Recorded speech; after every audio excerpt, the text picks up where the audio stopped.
Ya, Bella. Assalamualaikum warahmatullahi wabarakatuh. Bella, saya Davan Opran dari kelompok 3 akan mempresentasikan tentang pewarisan. Di sini seperti yang kita lihat pada layar ini, kelompok kami ada kelompok 3 yang beranggotakan yang pertama adalah Togni dan Akta, yang kedua adalah Revelino Wahyu Rizky, selanjutnya ada Lukmanul Hakim, dan saya sendiri Davan Opran. Di sini saya akan mengimplementasikan serta mendemonstrasikan dari inheritance atau pewarisan.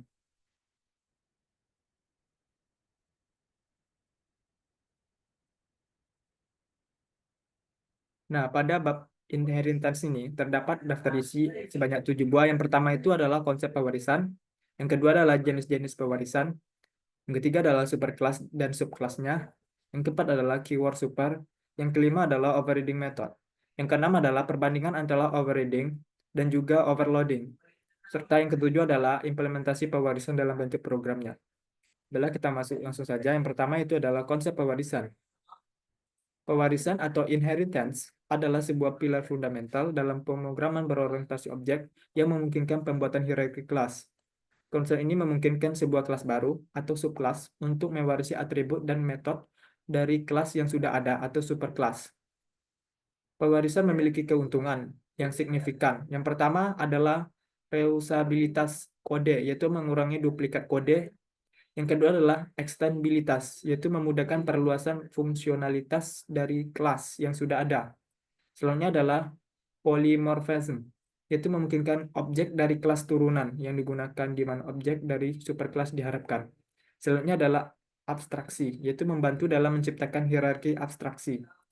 Yang terakhir adalah enkapsulasi, di mana mendukung prinsip information hiding dengan memungkinkan akses terkontrol ke anggota superkelas. Selanjutnya yaitu jenis-jenis dari pewarisan. Di sini terdapat 5 jenis dari pewarisan. Yang pertama ada single inheritance, yaitu satu subkelas mewarisi dari superkelas. Contohnya itu ada sebuah kelas dog dengan extern atau superkelasnya itu adalah dalam bentuk animal atau eh, dalam kelompok binatang. Selanjutnya ada itu multiply inheritance, yaitu satu subkelas mewarisi dari 2 atau lebih superkelas. Dalam multiply inheritance ini, subkelasnya tidak didukung langsung oleh Java untuk kelas, tetapi bisa diimplementasikan melalui interface. Contohnya adalah dalam kelas bed, dapat diimplementasikan ke dalam kelas mammal. Selanjutnya itu, jenis yang ketiga, multi-level inheritance, yaitu membentuk rantai pewarisan, di mana subkelas menjadi superkelas untuk kelas lainnya. Contohnya adalah, dalam superkelas animal, terdapat kelas mammal, atau disebut juga dengan kelas mamalia. Dalam kelas mamalia ini terdapat lagi pembagian yang lebih kecil subkelasnya yaitu kelas dog. Yang keempat yaitu hierarchical inheritance, yaitu suatu superkelas memiliki beberapa subkelas. Contohnya adalah dalam kelas animal ini kita memiliki beberapa subkelas seperti ada subkelas dari dog, subkelas dari cat, dan subkelas dari horse. Selanjutnya yang terakhir yaitu hybrid inheritance, yaitu kombinasi dari 2 atau lebih jenis pewarisan. Contohnya adalah kombinasi dari multi-level dan hierarchical inheritance. Yang ketiga yaitu superkelas dan subkelas. Nah, seperti yang kita ketahui, superkelas dan subkelas ini memiliki bentuk inti dari konsep pewarisan. Yang pertama itu adalah superkelas. Superkelas ini disebut juga dengan parents class atau base class, di mana kelas yang atribut dan metodenya diwarisi oleh kelas lain. Dalam superkelas ini mendefinisikan karakteristik umum yang akan dibagi ke subkelas dan dapat berupa kelas konkret, abstrak, dan interface, serta memiliki tingkat abstraksi yang lebih tinggi dibandingkan subkelas. Selanjutnya yaitu subkelas. Berbeda dengan superkelas tadi, di mana subkelas ini disebut dengan child class atau derived class, di mana kelas yang mewarisi atribut dan metode dari superkelas dapat menambahkan atribut dan metode baru atau mengoverage yang sudah ada, serta lebih spesifik dibandingkan dengan superkelas. Dalam subkelas ini memiliki semua karakteristik superkelas plus karakteristik tambahannya. Nah, dalam superkelas dan subkelas ini memiliki hubungan Yang pertama itu diimplementasikan dengan keyword extend untuk kelas atau implements untuk interface di Java. Selanjutnya, pada subclass dapat mengakses anggota public dan protect dari superclass. Selanjutnya yaitu private member superclass tidak dapat diakses langsung oleh subclass. Jadi, dari hubungan ini kita dapat menyimpulkan bahwa superclass itu lebih tinggi dari subclass, di mana superclass itu menjadi objek utamanya dalam sebuah pewarisan. Nah, prinsip penting dalam superclass dan subclass ini yang pertama adalah list scope substitution prinsip, yaitu objek dari subclass harus dapat digantikan objek superclass tanpa merusak program. Prinsip yang kedua yaitu open atau close prinsip, di mana cluster harus terbuka untuk ekstensi tapi tertutup untuk modifikasi yang didukung oleh pewarisan. Yang keempat yaitu keyword super. Nah, dalam pewarisan tersebut, pada pewarisan terdapat keyword super, di mana merupakan alat penting dalam mengolah hubungan antara superclass dan subclass. Fungsi dari keyword super ini yang pertama adalah memanggil konstruktor superclass. Seperti yang kita lihat pertama itu, pada keyword super fungsi dalam pemanggilan superclass ini ada fungsi dari support. Fungsi dari super ini yaitu memanggil konstruktor default superclass. Yang kedua adalah fungsi dari super parameter, yaitu memanggil konstruktor parameter superclass, serta harus menjadi statement pertama dalam konstruktor subclass. Yang kedua itu fungsinya dalam keyword super ini yaitu mengakses anggota superclass. Nah, dalam mengakses anggota superclass ini terdapat dua variabel member. Yang pertama adalah super member variable, yaitu mengakses variabel intent superclass. Yang kedua adalah super member method, yaitu memanggil metode superclass. Yang ketiga dalam keyword super ini, kita dapat mengatasi nama heading. Nah, ketika subclass mendefinisikan variabel atau metode dengan nama yang sama seperti subclass, maka kita akan dapat mengatasi nama heading dengan beberapa meliputi yang pertama adalah penggunaannya yang kompleks. Dan penggunaan yang kompleks terdapat yaitu masalah dalam hierarki inheritance atau super yang selalu merujuk ke superclass langsung. Selanjutnya, dalam animo super inner class, super merujuk ke kelas yang mengelilinginya, serta tidak dapat digunakan dalam metode statik karena berkaitan dengan intens. Yang kedua itu aturan dan batasannya. Aturan pertama tidak dapat digunakan untuk mengakses private member superclass, serta dalam konstruktor pemanggilan super dan dis tidak dapat dilakukan secara bersamaan. Nah, jika konstruktor superclass yang disebut dengan true check exception, subclass konstruktor harus menanganinya. Selanjutnya itu best practice.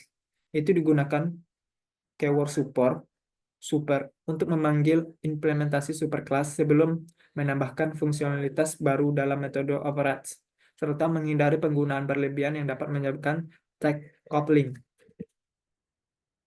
Yang kelima yaitu overriding method. Nah, metode overriding ini adalah mekanisme di mana subclass menyediakan implementasi spesifik untuk metode yang sudah didefinisikan di subclass, yang meliputi yang pertama itu adalah karakteristiknya, di mana nama metode dan parameter harus persis dengan metode di superclass, serta return type harus sama atau merupakan subtype dari return type metode superclass, atau disebut dengan covariant return types. Lalu, akses modifier tidak boleh lebih restriktif dari metode superclass. Dan metode yang di override tidak boleh disebut dengan throw check exception yang lebih luas atau baru. Yang kedua dalam overriding method ini mendefinisikan aturan yang kompleks, di mana aturan yang kompleks ini adalah static method yang tidak dapat di override, tapi bisa di heads. Lalu ada final method yang tidak dapat di override dan konstruktor tidak dapat di override tapi bisa di change menggunakan super. Selanjutnya adalah private method tidak dapat di override karena tidak visible di subclass. Soalnya overriding method ini mendefinisikan annotation overrides di mana bersifat opsional tapi sangat direkomendasikan. Lalu membantu compiler mendeteksi kesalahan overriding dan meningkatkan reliability kode. Yang keempat yaitu dynamic method dispatch, di mana mekanisme JVM menentukan metode mana yang akan dijalankan saat runtime atau program dijalankan, serta memungkinkan polymorphism. Yang kelima itu overriding dengan exception handling, yaitu overridden method dapat disebut dengan throw refer atau narrow refer checks exception, dan uncheck exception tidak terikat aturan ini. Selanjutnya yaitu yang terakhir adalah best practice. Digunakan overrides annotation dengan mempertimbangkan penggunaan super untuk memanggil implementasi superclass jika diperlukan, serta hindari overriding metode yang merupakan bagian dari object state seperti hashcode dan juga equals tanpa pertimbangan yang matang. Yang keenam adalah perbandingan dari overriding antara overriding dengan overloading. Nah, di sini terdapat dua konsep penting dalam OPP pemrograman yang sering membingungkan suatu pengguna. Yang pertama itu overriding. Overriding itu terjadi antara superclass dan subclass. Overriding, nama metodenya itu dan parameternya harus sama, serta terikat pada runtime polymorphism dan menggunakan dynamic method di spec, serta tidak dapat di-override static method. Sedangkan overloading dapat terjadi dalam kelas yang sama atau antara superclass dan subclass. Nama metodenya sama dan tetapi parameternya berbeda. Nah, perbedaan yang pertama seperti yang kita lihat itu pada overriding tadi metodenya juga sama namun parameter harus sama. Sedangkan overloading ini parameternya itu harus berbeda. Yang ketiga itu terikat pada compile polymorphism. Dan yang keempat menggunakan static binding. Nah, terdapat lagi perbedaan di mana pada overriding menggunakan dynamic method di spec, sedangkan overloading menggunakan static binding. Dan yang terakhir dapat overload static method. Nah, terdapat perbedaan kembali di mana dalam overriding ini tidak terdapat static method, sedangkan pada overloading terdapat static methodnya. Nah, perbedaan kompleks seperti yang kita lihat pada layar ini. Di sini ada perbedaan kompleksnya. Pertama, return type yang terdiri dari overriding dan overloading. Yang kedua adalah exception throwing yang terdiri dari overriding dan overloading juga. Yang ketiga yaitu access modifiernya. Yang keempat adalah binding. Yang kelima inference. Yang keenam perbedaan kompleksnya adalah polymorphismnya. Dan yang terakhir yaitu tentu saja kepada performanya. Saja, langsung saja kita masuk ke implementasikan pewarisan atau contoh programnya dalam program Java-nya. Di sini saya membuat kelas utamanya itu yaitu kelas alam. Seperti yang kita lihat di layar, bahwa dalam superkelas alam ini terdapat beberapa subkelas. Yang pertama yaitu kelas utamanya itu kelas alam sendiri. Yang kedua yaitu kelas pohon. Yang ketiga yaitu kelas rumput. Dan yang keempat itu kelas tumbuhan. Nah, pada kelas tumbuhan ini, mendefinisikan karakter umum semua tumbuhan yang memiliki atribut nama dan juga item berbunga, serta memiliki metode tumbuh dan serap nutrisi. Selanjutnya, seperti yang kita lihat, pada kelas pohon, atau yang disebut dengan subkelasnya yang pertama, mewarisi dari tumbuhan atau superkelas tumbuhan, dengan menambah atributnya itu tinggi, seperti yang kita lihat di sini, bersifat privat tingginya, dengan mengimplementasikan metode baru, yaitu berbuah. Seperti kita lihat, supernya itu ada nama dan juga berbuah.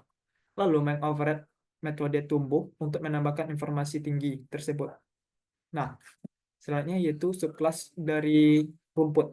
Pada subkelas dari rumput ini, seperti yang kita lihat, juga mewarisi dari subkelas pada superkelas tumbuhan dengan menambahkan atribut diinjak dan mengimplementasikan metode baru diinjak. Seperti kita lihat di sini, di mana diinjak ini atributnya di privat dengan tipenya itu boolean, yaitu true atau false.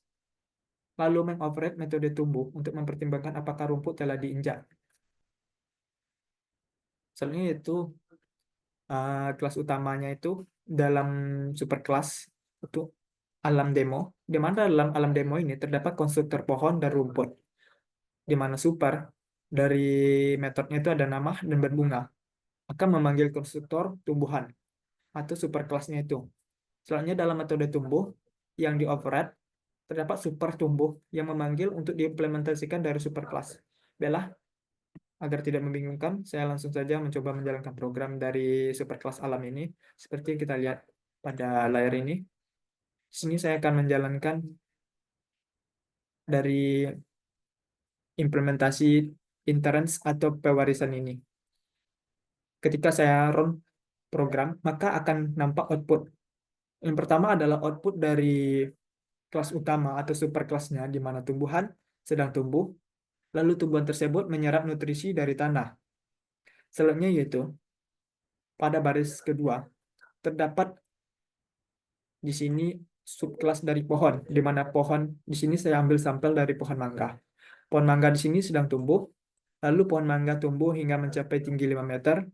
Pohon mangga menyerap nutrisi dari tanah, dan pohon mangga menghasilkan buah. Ini output dari subkelas dari pohon. Lalu output dari subkelas dari rumput, di sini ada 3. Di sini saya ambil contohnya rumput itu alang-alang, seperti yang kita lihat di layar, di mana alang-alang sedang tumbuh, lalu alang-alang telah diinjak. Maka alang-alang yang telah diinjak tadi tumbuh lebih lambat dari yang telah diinjak. Nah, mungkin itu saja dari implementasi dan juga presentasi saya tentang inference atau pewarisan. Kalau ada kata yang salah, mohon dimaafkan. Saya sudahi dengan wassalamualaikum warahmatullahi wabarakatuh. Wih, di post loh. Post.